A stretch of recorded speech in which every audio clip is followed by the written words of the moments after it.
Bienvenue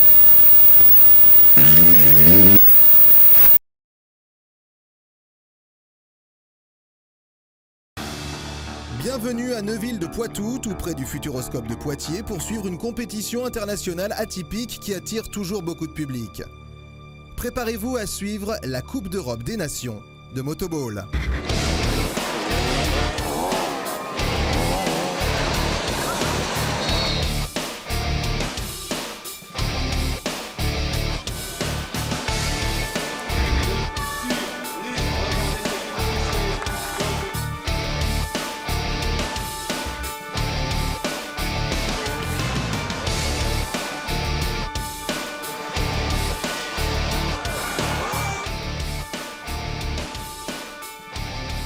Allemagne, Hollande, Lituanie, Russie, Biélorussie et bien évidemment la France se sont donné rendez-vous sur le plus beau terrain de motoball de l'Hexagone afin d'en découdre. Avant de rentrer plus avant dans la compétition, retrouvons le sélectionneur de l'équipe de France, Gérald Meillet, pour une mise à niveau sur le règlement et la machine utilisée par les motoballeurs. Mais au fait, qui a inventé le motoball ? À un moment donné, on nous disait que c'était les Anglais qui l'avaient inventé. De toute façon, ceux qui l'ont un petit peu démocratisé, répandu, on va dire, c'est quand même ce que j'appelle l'Union soviétique. Pour ma part, notre club à Valréas, on a appris le motoball là-bas au gré d'une tournée dans l'ex-URSS, où à l'époque c'était un sport phare avant la chute du mur. Et donc c'est vrai qu'aujourd'hui c'est à l'Est que ce sport se pratique le plus. Il n'y a qu'à voir le championnat d'Europe où on a une grande majorité de nations de l'Est. On se rend compte avec grand plaisir que la FFM aujourd'hui a vraiment une grande considération à notre égard, qu'ils nous permettent de travailler dans les meilleures conditions et du coup on a bon espoir effectivement de multiplier le nombre de clubs et de licenciés. Une moto de motoball, c'est quand même assez particulier. Est-ce que vous pouvez nous expliquer justement les spécificités de la machine ? Alors, aujourd'hui, la grande majorité des motos sont des motos de marque GasGas. Pour celui qui connaît un peu la moto, ça s'apparentera assez à une moto de super motard. De par sa taille, de par ses pneumatiques aussi, puisqu'on monte des pneus trial dessus. Et puis après, il y a tout un travail des mécaniciens pour créer ou peaufiner des pièces spécifiques qui permettent de mener le ballon. Donc ce qui est vraiment à retenir, c'est la pièce qu'on appelle le guide-balle, qui permet de mener le ballon contre la moto. Ça, c'est une pièce que fabriquent les mécaniciens des clubs. Et ça, c'est une pièce de base. Sans ça, le joueur ne peut pas jouer, clairement. Ensuite, au niveau des vitesses, les vitesses sont à la main. Vous avez un levier pour les monter, un levier pour les descendre. Donc levier d'embrayage et levier de frein avant sont standards, eux. Mais après on a des vitesses pour pouvoir monter et descendre. Et comme on mène des deux pieds, on a une pédale de frein arrière qui se trouve à droite et à gauche. Donc bien entendu, quand on mène du pied gauche, on mène du pied droit et vice versa. Comme vous l'avez vu, il y a quand même beaucoup de chocs, beaucoup d'impact. Et il faut que la moto résiste, donc on protège sur tous les disques, on protège le pot d'échappement aussi. Il y a quand même un nombre de pièces important, fait maison, fait main. Et ce qui fait malgré tout que ça alourdit fortement la moto et que ce n'est pas facile à manœuvrer. De fait, il y a un poids relativement élevé. Tout le monde joue sur du 2 temps, on n'est pas passé aux 4 temps encore.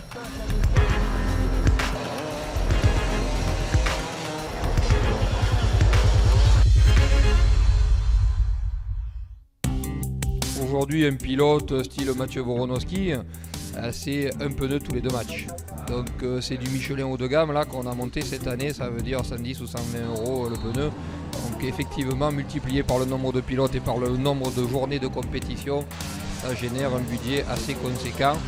Mais c'est aussi une condition sine qua non pour être performant. La règle majeure qu'il faut bien acter mais qu'on comprend très vite, c'est qu'on ne peut pas passer la ligne médiane balle au pied.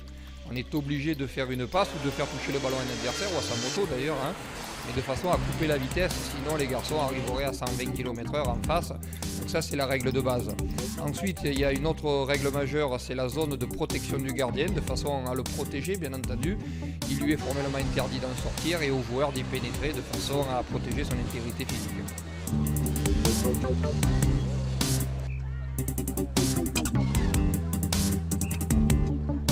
Alors les cartons, effectivement, les cartons verts, il faut savoir d'ailleurs que ce n'est pas la même règle au niveau international qu'au niveau français, parce qu'en France, un carton vert, le joueur est remplacé, alors qu'en international, un carton vert, le joueur ne l'est pas. Donc ça, c'est aussi fondamental, parce qu'on a vu que lorsqu'on subit une infériorité numérique, souvent on le paye cash et on prend un but. Le public est venu en nombre assister à cette Coupe des Nations, jusqu'à 5000 personnes par match. Le motoball sort de l'ombre et bénéficie d'un soutien grandissant de la FFM, comme le souligne Pascal Rechko-Jaco, présidente de la commission de motoball.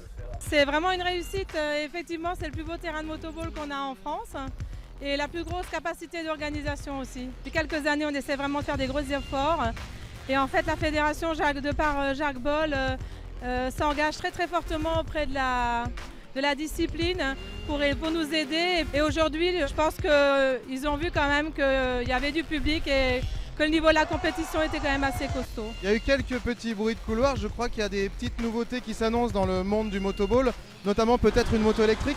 La notion de bruit et d'environnement est aujourd'hui à l'esprit de tout le monde et il nous faut absolument prendre en compte le problème. La fédération l'a très bien compris. A considéré qu'il fallait mettre quelque chose en place, donc nous a accompagnés pour faire un cahier des charges pour concevoir une moto électrique adaptée au motoball avec un cadre vraiment spécifique pour le motoball et un modèle qui sera abouti.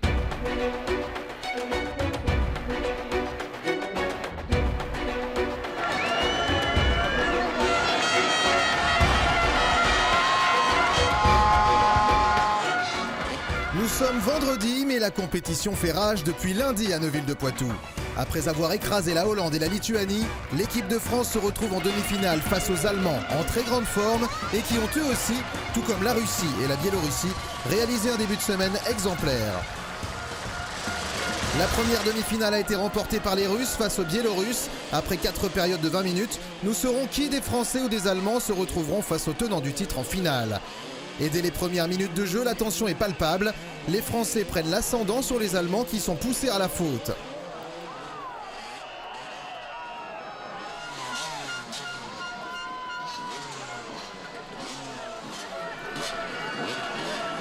Premier coup franc pour la France. Bien arrêté par le mur allemand et le match peut continuer.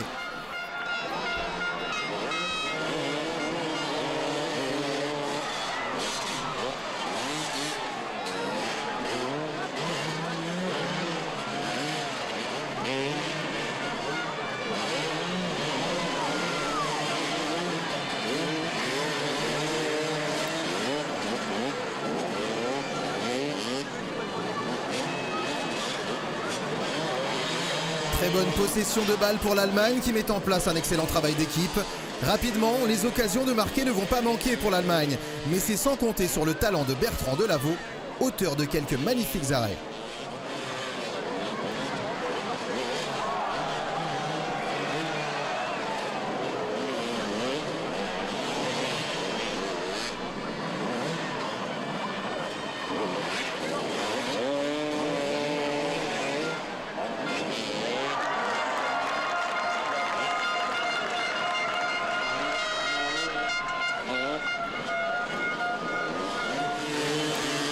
Les Français ne manquent pas d'occasion eux aussi, mais le gardien allemand est sur tous les fronts.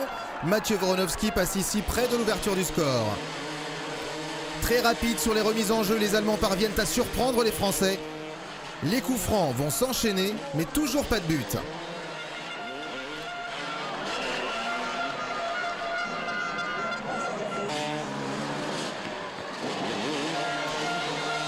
La défense française va pourtant finir par s'effriter face à une construction allemande précise.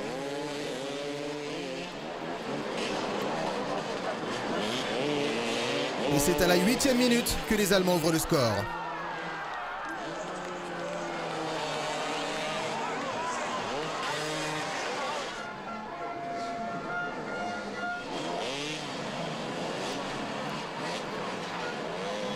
Les Allemands ont maintenant un léger ascendant sur les Français et gardent majoritairement le ballon. Ils prennent leur temps afin de créer de véritables occasions. Mais les Français, il faut quand même le dire, peu aidés par l'arbitrage, sont sur tous les ballons quand il s'agit de protéger leurs gardiens.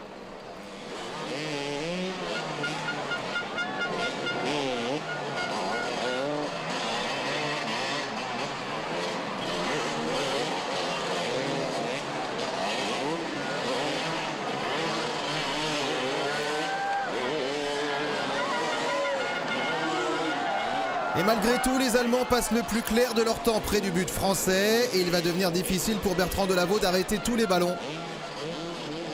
À la 13e minute, 2-0 pour l'Allemagne.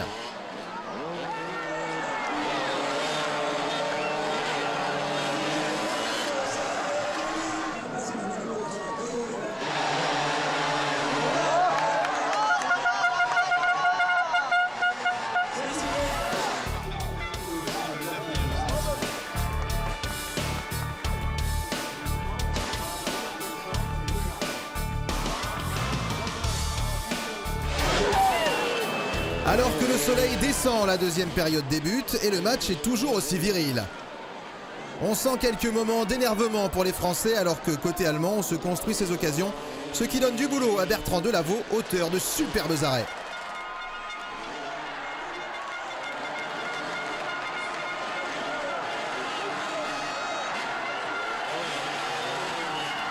Côté français, les cartons pleuvent et on se retrouve souvent à 3 joueurs sur le terrain, ce qui va faciliter la tâche des Allemands.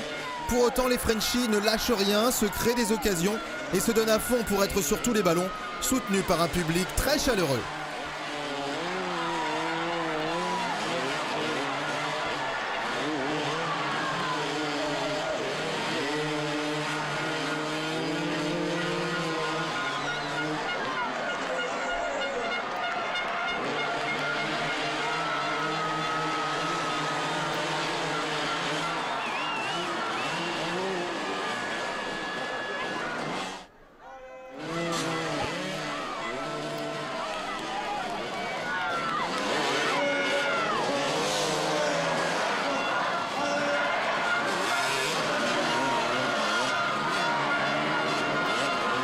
Le pressing continue jusqu'en milieu de troisième période.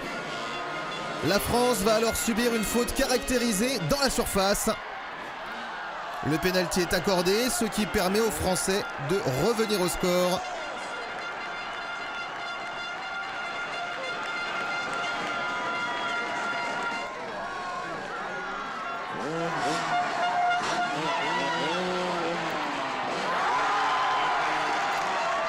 But de la France, l'Allemagne mène toujours 2-1.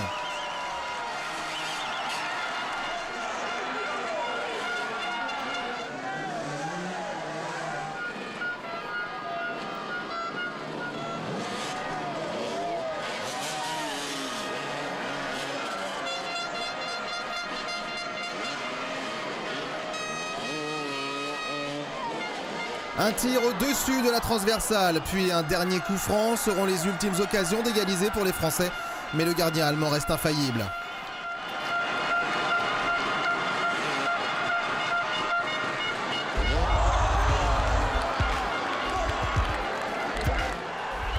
L'Allemagne est donc en finale contre la Russie. La France tentera de défendre la 3e marche du podium face aux Biélorusses dès le lendemain, lors de la petite finale.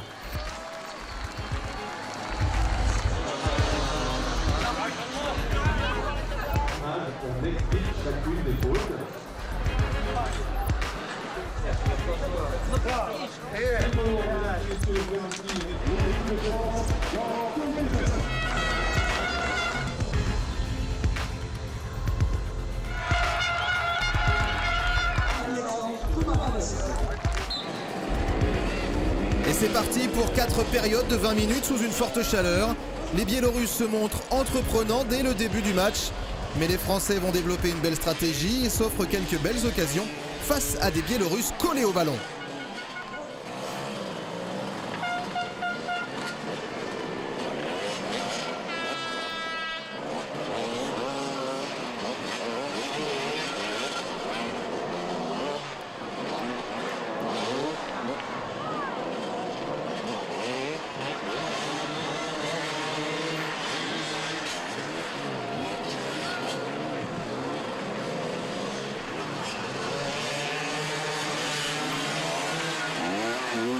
Un peu perso mais rapide sur les relances, les Biélorusses parviennent à percer la défense française et la sanction tombe pour les Français. Premier but biélorusse dès la première période.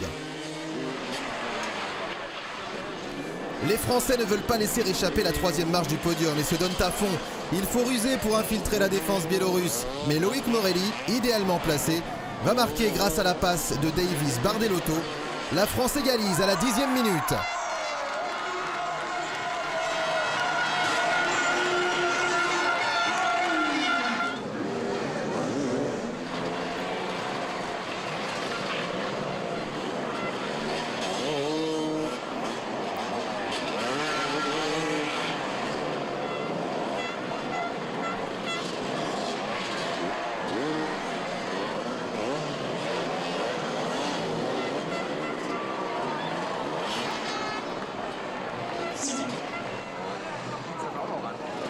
Après quelques minutes de jeu, la réponse biélorusse se fera sur coup franc.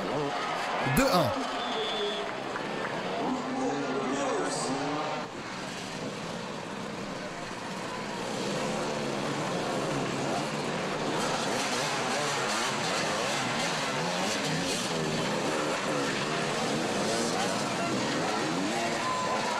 Travail d'équipe formidable des Français qui vont aller une nouvelle fois chercher l'égalisation suite à une belle passe de Mathieu Voronovski.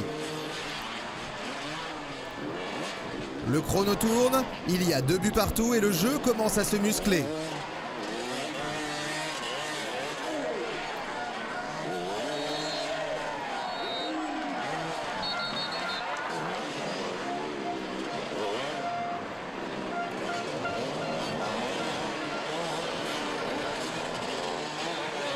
Difficile de percer la défense, Voronovski y parvient, il passe à Compin, mais la balle tape le poteau.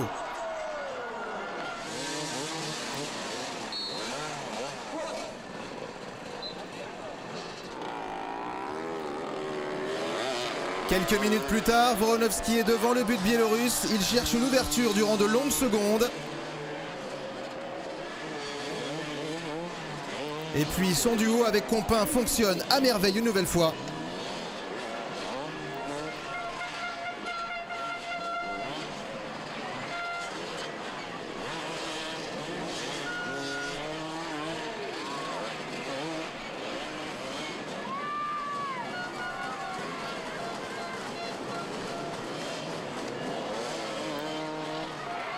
Et c'est le but! Les Français mènent alors 3-2 en milieu de 3e période.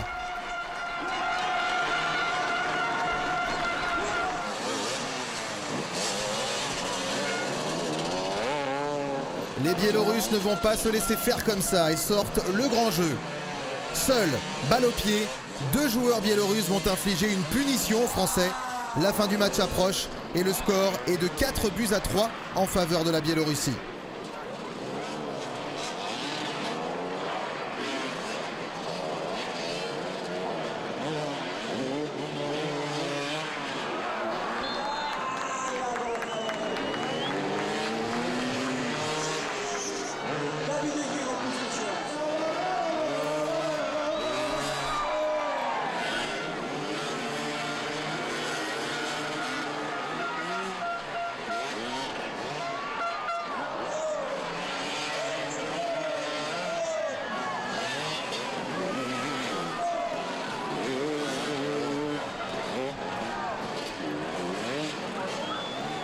Les Français ne vont rien lâcher et c'est au terme d'un fabuleux travail d'équipe qu'ils vont parvenir à égaliser 4 buts partout.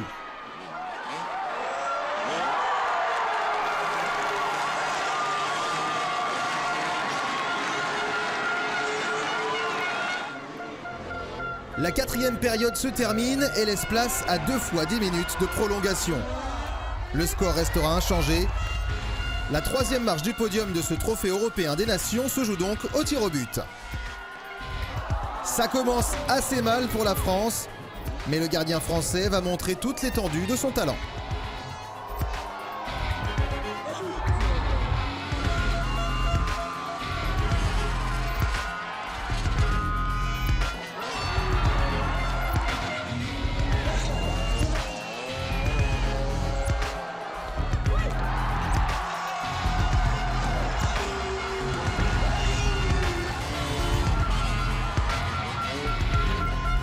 Le gardien biélorusse ne démérite pas non plus et il faut une 2e série de tirs au but pour départager les 2 équipes.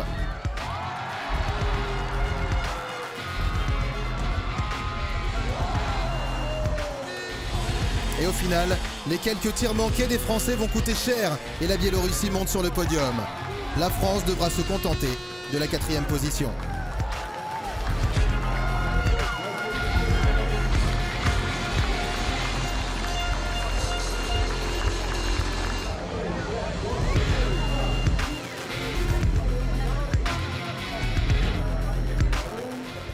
On s'est bien battu, mais vraiment déçu. On aurait dû déjà finir, on aurait dû aller en finale déjà, c'était l'objectif. Et puis derrière, on voulait gagner aujourd'hui, mais bah voilà, on a été au pénalty et puis bah, le sort, on a voulu qu'on gagne pas. En tout cas, ça a été très combatif. On a vu que le public a suivi. Il y a vraiment beaucoup de monde qui vient assister à ces compétitions. Ah bah ouais, durant toute la semaine, il y a dû y avoir plus de 25 000 personnes qui nous a suivis. Donc ouais, c'est pas mal, c'est très bien. Mais là, les organisateurs ont fait ce qu'il fallait pour que le monde vienne nous voir et nous supporte comme ça. D'ailleurs, je remercie tous les supporters qui sont venus nous voir jouer aujourd'hui et toute la semaine. Russie contre Allemagne pour la grande finale de ce Trophée des Nations 2013. Les Russes, tenants du titre et champions d'Europe en titre depuis 2005, sont les grands favoris. Mais attention à l'Allemagne, en très grande forme cette année.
À l'issue d'un match viril et intense, truffé d'actions et d'occasions, c'est finalement l'Allemagne qui arrache la victoire d'un but exceptionnel de la tête à 2 minutes de la fin du match.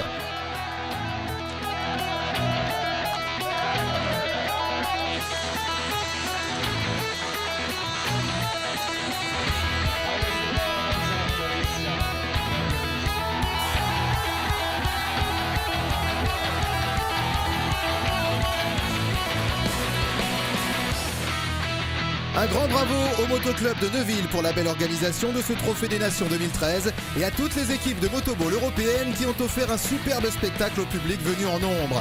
Merci d'avoir suivi ce programme et à bientôt. Salut!